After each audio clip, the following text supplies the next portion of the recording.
Bonjour à tous, bonjour à toutes. J'espère que vous allez bien par la grâce du Seigneur. Bienvenue d'espoir. En tout cas, simplement remercier le Seigneur pour ces moments qu'il nous accorde à sa présence. Nous sommes là pour encourager les femmes, pour vraiment dans notre marche chrétienne. Nous voulons vraiment, en toute chose, premièrement, glorifier Jésus-Christ de Nazareth et Yoshua Mashiach pour tout.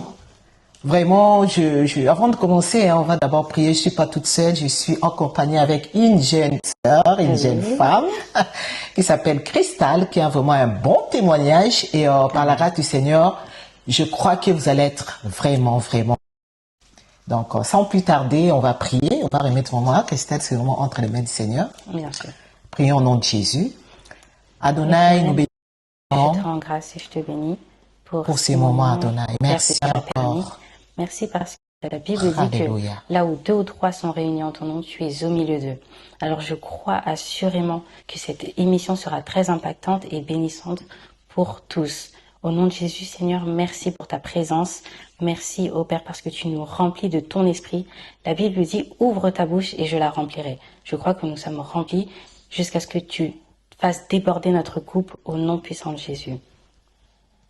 Amen. Merci Seigneur. Amen. Amen. Merci Seigneur. En tout cas, sans plus tarder, nous allons prendre un passage biblique.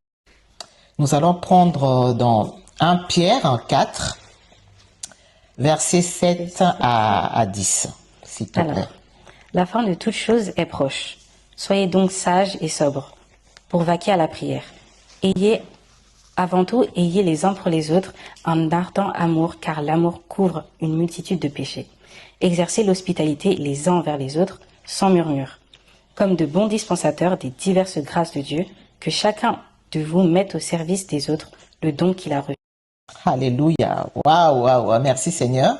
J'aime bien ces passages. En tout cas, je tiens vraiment à bénir le Seigneur. Je vais relire le verset 9. Soyez hospitaliers les uns envers les autres, sans murmure. Que chacun de vous rende service aux autres selon le don des grâces qu'il a reçues, comme des bons gestionnaires de diverses grâces. Alléluia. Aujourd'hui, nous sommes avec Cristal. Je suis avec Cristal.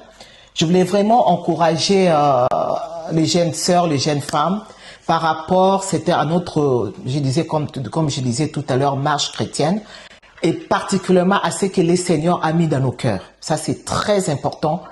Nous sommes là sur cette terre, nous avons nous avons une mission. Déjà, la Bible nous dit, allez, faites de toutes les nations mes disciples. C'est très important, nous avons une mission. Non seulement nous avons une mission, la Bible nous parle ici, comme nous venons de lire, d'exercer l'hospitalité. Alléluia. Non seulement d'exercer l'hospitalité, mais aussi, c'est-à-dire de mettre que chacun de vous rende service aux autres selon le don des grâces qu'il a reçu comme de bons gestionnaires. Donc nous avons reçu des grâces et dons.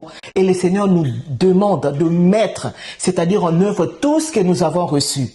Alléluia. C'est très important. Aujourd'hui, le Seigneur, je ne sais pas ce que le Seigneur t'a mis à cœur de faire, mais il faut que tu les fasses. Il ne faut pas que tu te dises que, il ne faut pas vraiment que tu te sous-estimes. Donc, je ne peux pas, je n'arriverai pas, il me manque tel moyen. Le Seigneur donne la vision, il donne la provision. Aujourd'hui, je suis une jeune sœur, que j'aime beaucoup, Cristal.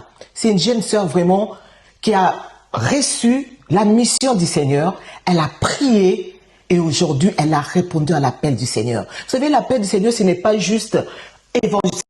Tu peux évangéliser, tu peux prêcher, tu fais beaucoup de choses. Mais qu'est-ce que le Seigneur a mis dans ton cœur? Qu'est-ce que le Seigneur t'a dit en secret? Alléluia. C'est que le Seigneur t'a dit en secret, femme. Aujourd'hui, par la grâce du Seigneur, cette exhortation, ce témoignage, ça va te faire du bien. Ça va te pousser vraiment à, non seulement à prier, mais à te à marcher avec le Seigneur, à accomplir l'œuvre à laquelle le Seigneur t'a, c'est-à-dire l'œuvre à laquelle le Seigneur t'a demandé, t'a mis à cœur de faire. Alléluia. C'est très important. Sans plus tarder, je ne vais pas monopoliser la parole.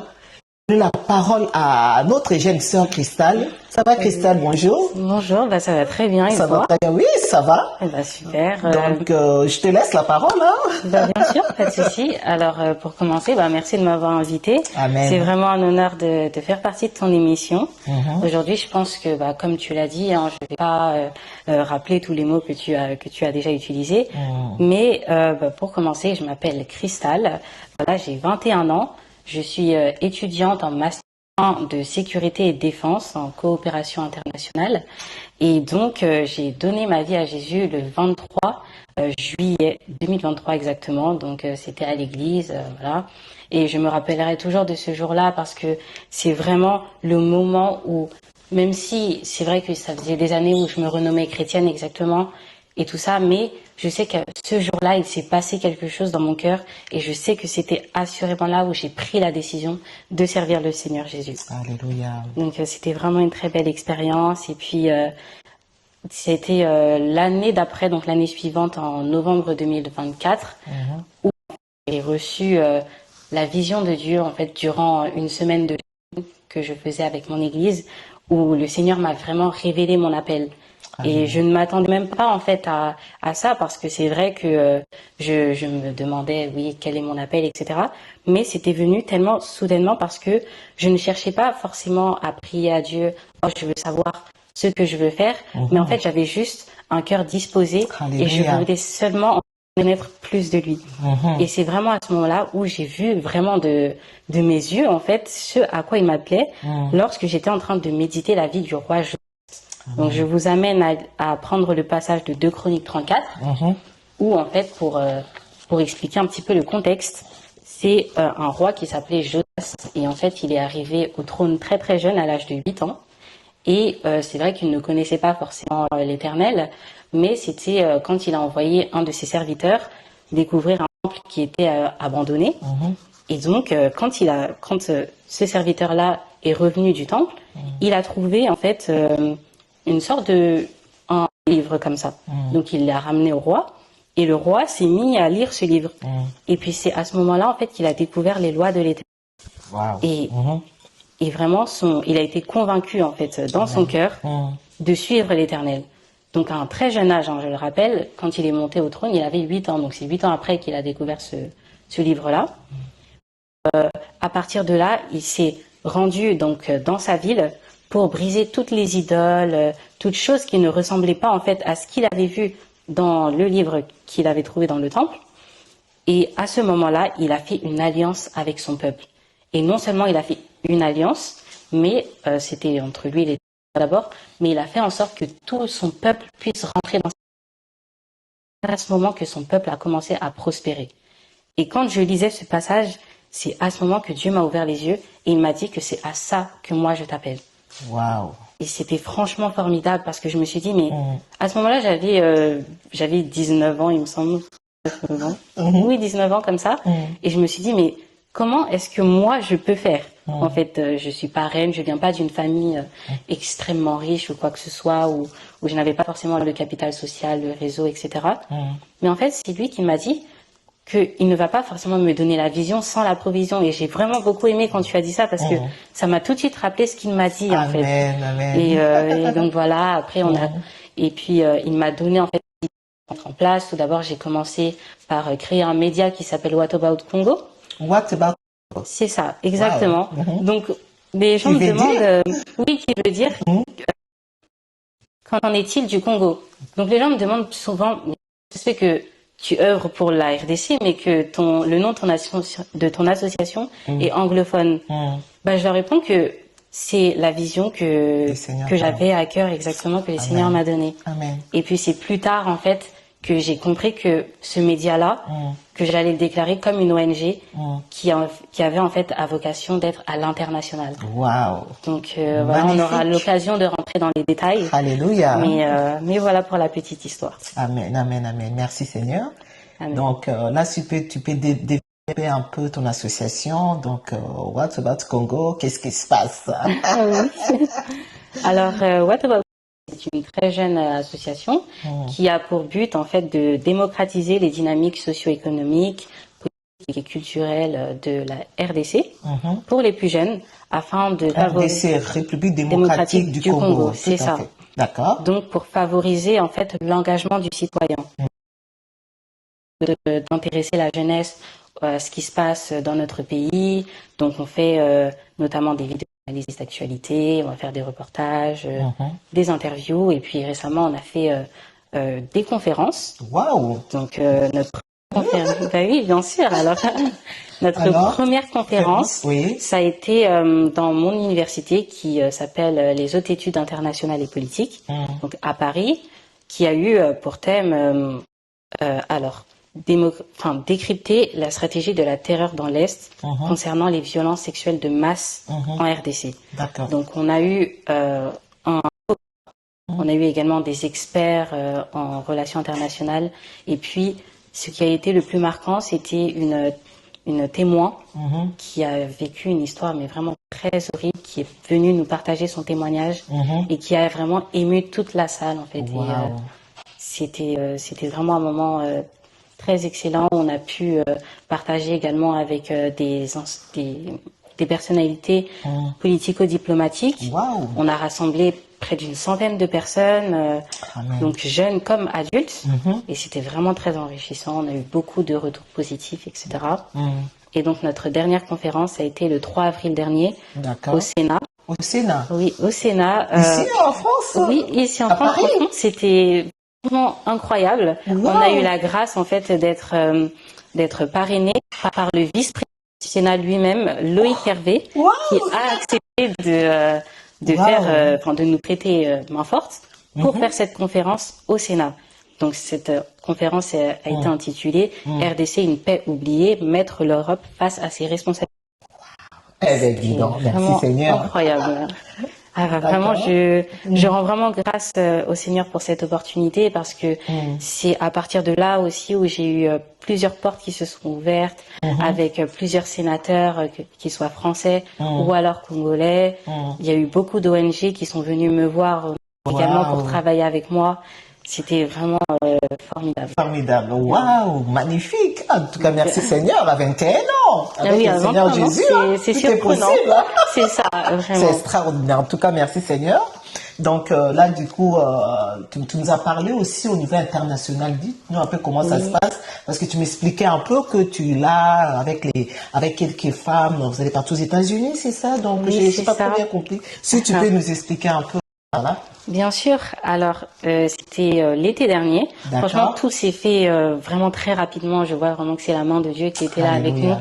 Alors, on a eu l'opportunité, en fait, de travailler avec une grande ONG américaine qui s'appelle Empower Peace, qui est une grande ONG, mais également une entreprise très ancrée aux États-Unis, qui elle-même travaille dans des grandes instances et institutions politiques et également éducative, comme on peut citer par exemple Harvard University. C'est une université qui parle à tout le monde, des grandes banques américaines comme Morgan Stanley, des autres universités comme Babson College, qui est une université d'entrepreneuriat, etc. Et donc, avec cette ONG américaine, nous avons mis en place ce qu'on appelle un programme international de leadership féminin qui s'appelle le Women to Women International Leadership Program. Wow. C'est franchement une très grande grâce. C'est un programme en fait qui réunit plusieurs jeunes filles et femmes entre 15 et 20 ans qui viennent de partout dans le monde. Notamment, on a eu l'année dernière, on a eu le Kazakhstan, on a eu le Vietnam, on a eu les États-Unis, la Chine, le Canada, des filles qui viennent de partout. Et le Pakistan, qui se réunissent pour un programme de 10 jours pour parler du développement personnel, favoriser en fait la femme dans plusieurs domaines où elles ne sont pas vraiment représentées, dans le gouvernement par exemple, où on a eu la chance de recevoir au Congrès américain des grandes sénatrices qui sont venues nous parler justement des difficultés que peuvent rencontrer les femmes. Et donc on a mis en place un dispositif rien que pour leur faciliter en fait la participation à ce programme-là. Donc on les accompagne financièrement pour qu'elles puissent accéder à ce genre de programme. Vous avez fait ça? Ah oui, et franchement, c'est juste magnifique, magnifique. Je manque des mots, hein. Donc là, C'est que j'ai compris. Donc là, vous avez organisé, attends, avec les femmes. Oui, c'est ça. Des jeunes sœurs, RDC. RDC, Donc elles vont aller aux États-Unis. Oui, et ce sont toutes des jeunes lycéennes. De quel âge, dis-moi un peu. Alors, on a 2 filles de 17 ans et une de 18 ans. Donc, elles sont vraiment très jeunes. Oui. Mais en fait, il faut juste leur donner le podium pour qu'elles puissent pouvoir rayonner parce que ce sont des jeunes filles qui sont très intelligentes. Heureusement, pour pouvoir atteindre leur plein potentiel. Et c'est vraiment ce qu'on veut faire, en fait, leur donner la capacité de pouvoir viser haut avec les moyens dont nous disposons.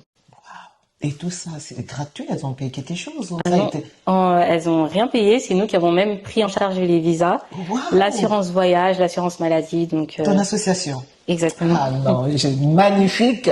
C'est que le Seigneur peut faire vraiment. Waouh. Non, je manque de moi en tout cas. Que le Seigneur béni, hein. Et là, tu es toute seule, vous êtes toute une équipe ou comment ça se passe l'association? Alors on est composé d'un bureau. D'accord. Où on est tous jeunes, on dépasse pas les 22 ans. Oh. Donc voilà, on est très très jeunes. Oui. Et on est environ 7 à 8. D'accord, d'accord. Et ça se passe bien. Oui, ça se passe très très bien et on n'est pas, il n'y a pas seulement que des Congolais, hein, il y a également des Gabonais et puis il y a même un Marocain.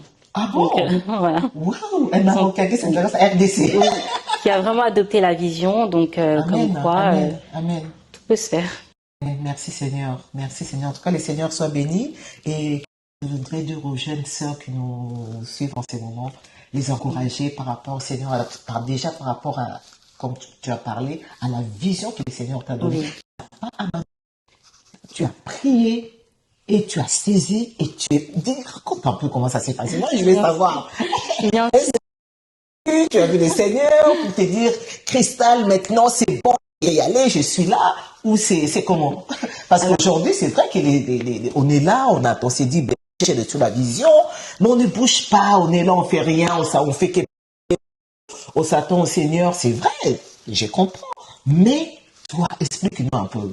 Encourage un peu les jeunes femmes. Oui, alors ce que moi je peux dire, c'est qu'il faut toujours s'accrocher à la vision. C'est vrai que Dieu peut parler comme ça, mais en fait, il faut avoir la foi et s'accrocher parce que c'est vrai que ça n'a pas été facile, franchement. Il y a eu des hauts, oui, mais il y a eu également des bas, mais il faut toujours croire en la vision. Amen. Et puis, surtout que quand Dieu t'appelle, il ne va pas échouer. Il a accompagné plusieurs personnes, Alléluia. Etc. Et il a échoué avec personne. Pas avec toi qu'il va commencer à échouer. Non, donc il va vraiment assurer, il va accompagner la vision. Il faut juste vraiment s'accrocher au Seigneur, avoir le cœur, en fait, toujours un cœur pur pour pouvoir le suivre. Et puis, ne pas forcément se focaliser toujours sur l'association ou quoi, parce que c'est comme ça qu'on commence à divaguer. Mais garder ce même cœur d'enfant et surtout le suivre lui, parce que c'est lui qui va faire qu'il ouvre les portes, etc. Il y a plein de choses qui me sont tombées dessus, pas parce que j'ai prié pour ça, mais parce que j'ai décidé de marcher avec lui. Parce que juste, voilà, je voulais juste me rester près de lui, etc. Et c'est lui qui, comme ça, a ouvert des opportunités, qui a fait en sorte que des personnes puissent me repérer alors que je ne priais pas forcément pour ça et j'étais pas au courant de ce qui se passait.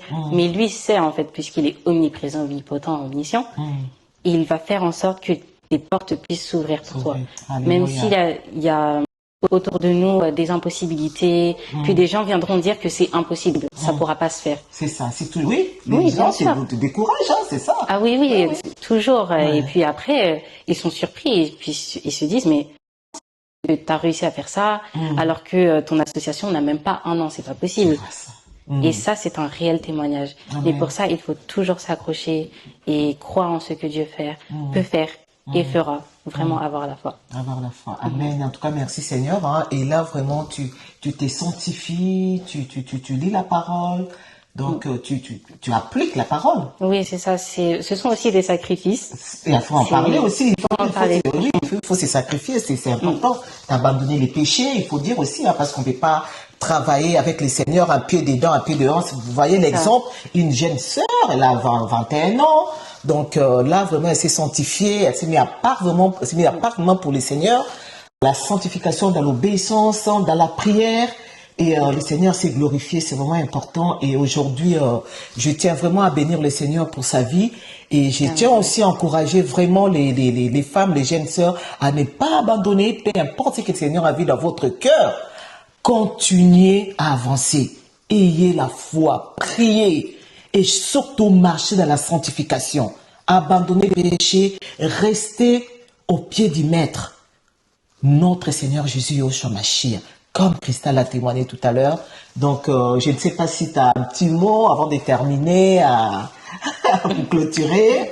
Là, par contre, tu pars aux États-Unis, si j'ai bien compris. Oui, c'est ça. Avec l'équipe, toute l'équipe, comme tu nous as parlé, il y a 3 jeunes sœurs qui viennent de RDC, Oui, Congo démocratique, d'autres pays. On va parler de la Chine. oui, l'année dernière, on a eu la Chine, mais cette année, on a également le Cameroun, la Hongrie, la Pologne, la Belgique, D'accord. donc le Sri Lanka aussi. D'accord. Beaucoup de nationalités. Et comment ça va se passer? Comment ça se passe là-bas dès que vous êtes arrivé? Il y a des conférences? Comment ça se passe? Ce sont des conférences, des workshops, des petits ateliers en fait, qui vont faire en sorte de donner des moyens aux jeunes filles pour pouvoir repartir ensuite dans leur pays d'origine et mettre en place ce qu'on appelle un action plan et mettre un plan d'action en français. D'accord. Qui par exemple peut bénéficier à leur communauté. Donc moi j'ai choisi de ramener justement ces filles-là de RDC aux États-Unis parce que justement j'ai eu en vision toute la chose. Donc ça s'est déroulé en une fraction de vision, une fraction de seconde, mais c'est comme si en fait il y avait un film qui s'était déroulé devant mes yeux alors que j'avais même pas cette idée-là. Donc j'ai eu ça en rentrant en fait chez moi en France. Et puis j'ai eu une vision comme ça, je me suis dit mais c'est juste une idée vraiment waouh. Et c'est là où je me dis qu'en fait ça vient pas de moi, mais c'est lui qui inspire en fait à chaque fois, qui donne des idées nouvelles. D'accord. Même pour le nom de mon association, ça venait également de Dieu. Ce projet-là, ça venait de lui également. Et puis je me suis dit bon voilà, on peut demander aux Américains, l'ONG américaine, pourquoi pas faire ça. Je sais pas ce qu'ils vont me dire. Et puis je leur ai raconté comme j'ai vu la vision. Et ils m'ont dit mais c'est un super projet, on serait franchement d'accord et tout ça de t'accompagner dans cette vision. Amen. Oui, c'est formidable, magnifique. Et tu es parti au Congo? Oui, je suis partie au Congo. Comment ça se passait? Tu as rencontré le président? Raconte un peu. Oui, c'est magnifique. J'ai eu l'occasion de partir au Congo en juin dernier, dans laquelle justement d'accomplir cette vision que j'avais eue avec les médias, faire des vidéos, etc. D'accord. Et donc, j'ai demandé à avoir une audience avec Martin Fayulu, qui est le président du parti SID, qui avait remporté l'élection présidentielle de 2018. D'accord. Et puis, il a accepté de nous recevoir. Donc, au Congo juste pendant 10 jours. Et dans ces 10 jours-là, il a accepté de me recevoir le 3e jour de mon séjour dans son bureau. Donc, j'ai eu l'occasion de le rencontrer, de lui parler, etc. Il a vraiment adoré ma vision. Aujourd'hui, on est toujours en contact. Il se souvient encore de moi. On a pu discuter pas plus de la semaine dernière. Donc, voilà. Magnifique, magnifique. Ah là là, j'ai vu Seigneur, hein. Et la semaine dernière, tu as été, tu as parlé au Sénat, tu es l'ambassadeur de Congo. Oui, c'est vrai. C'est vrai que j'ai complètement omis de mentionner cette partie-là. D'accord. Mais j'ai été invitée par l'ambassade de RDC en France pour, à l'occasion d'un qui se nommait la journée de la jeunesse congolaise. Donc j'ai eu l'occasion de rencontrer l'ambassadeur et de lui parler de projet devant plusieurs jeunes également qui étaient présents, des ONG, les membres de l'ambassade, la chancellerie, etc., qui ont également beaucoup aimé mon association, etc., et qui m'ont même proposé en fait de revenir à l'ambassade pour pouvoir établir un projet entre l'UNESCO et mon association. Waouh! Avec Jésus, tout est possible. Ah oui, ça a commencé par une vision, lisant la parole et voilà. Oui. C'est magnifique, magnifique, c'est beau. J'ai manqué les mots. En tout cas, merci Seigneur, le Seigneur est bon. Donc voilà, vous avez écouté les témoignages de Christelle, une jeune sœur de 21 ans. Donc, elle a appliqué la parole du Seigneur pour vous dire que le Seigneur est bon. Franchement, faut pas qu'on abandonne les femmes. Là, c'est parti, c'est parti, c'est parti. En tout cas, tenez-vous vraiment, restez vraiment accrochés à notre Seigneur Jésus-Christ de Nazareth. Et tout est possible à celui qui croit. En tout cas, nous sommes arrivés à la fin de notre émission. Pour moi, le Seigneur Jésus-Christ de Nazareth, Yoshua Mashiach vous bénisse. Et on s'est dit à la prochaine fois. Merci Seigneur. Soyez bénis.